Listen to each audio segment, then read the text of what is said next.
baik di rumah, di sekolah atau di mana saja kita berada. Kalau kita berhubungan dengan baik, barulah hidup menjadi harmoni. Dapat berkat lagi.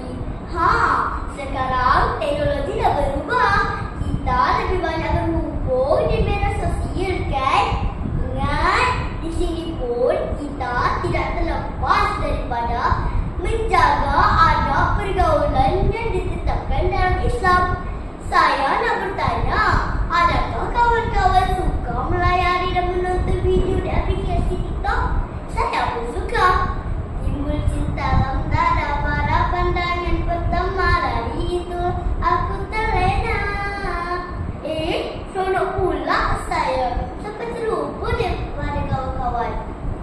Namun, saya sangat sedih kerana kita tidak lagi menjaga adab dan akhlak ketika membuat kandungan video. Semakin hari, semakin menjadi kandungan video yang bertentangan dengan ajaran Islam. Adakah kawan-kawan sedar kali ini?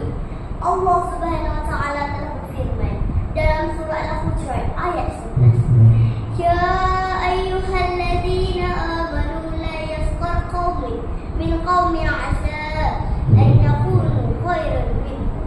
Yang bermaksud, wahai orang-orang yang beriman, janganlah sesuatu kaum itu memperolok-olokkan kaum yang lain, kerana mungkin kaum yang diperolok-olokkan itu lebih baik daripada mereka. Ayat ini menekankan pentingnya menjaga pergaulan dan tidak memperolok-olokkan orang lain di media sosial.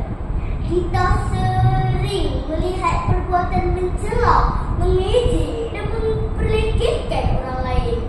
Rasulullah sallallahu alaihi wasallam bersabda dalam sebuah hadis yang diriwayatkan oleh Imam Bukhari, "Man kana yu'minu billahi wal yawmil akhir falyaqul khairan aw liyasmut." Yang bermaksud, barang siapa yang beriman kepada Allah dan hari akhir, maka hendaklah dia berkata baik atau diam. Hadis ini mengingatkan kita agar berhati-hati dalam berkata-kata. Kata-kata kita boleh memberi kesan yang besar. Pastikan setiap perkataan yang kita tulis adalah baik dan bermanfaat. Kawan-kawan, janganlah kita suka mengejek, mencela atau menghina orang lain. Cuba bayangkan jika kita berada di tempat mereka. Tentu kita sedih. Hari ini ramai pengguna media sosial telah merasa salah, menghina dan mencaci orang lain, terutamanya selebriti dan tokoh awam. Bukan itu sahaja, perbuatan menimbulkan aib dan fitnah menaikkan kemarahan orang ramai, dan paling sedih berbalas sesama ahli keluarga masing-masing. Berbalas sehingga menimbulkan pertengkaran yang akhirnya menjejaskan hubungan kekeluargaan. Ini belum lagi kita lihat pengguna media sosial tanpa malu menyebarkan gambar atau video yang tidak senonoh, tidak kira milik sendiri atau orang lain. Dalam pergaulan jaga tutur budi, dengan sopan santun takkan merugi. Hormat semua, indahnya harmoni menjadi teladan setiap hari. Ayo kawan-kawan, kita jaga adab pergaulan sama ada di luar atau dalam talian. Janganlah kita terpengaruh dengan budaya yang boleh merosakkan imej dan maruah.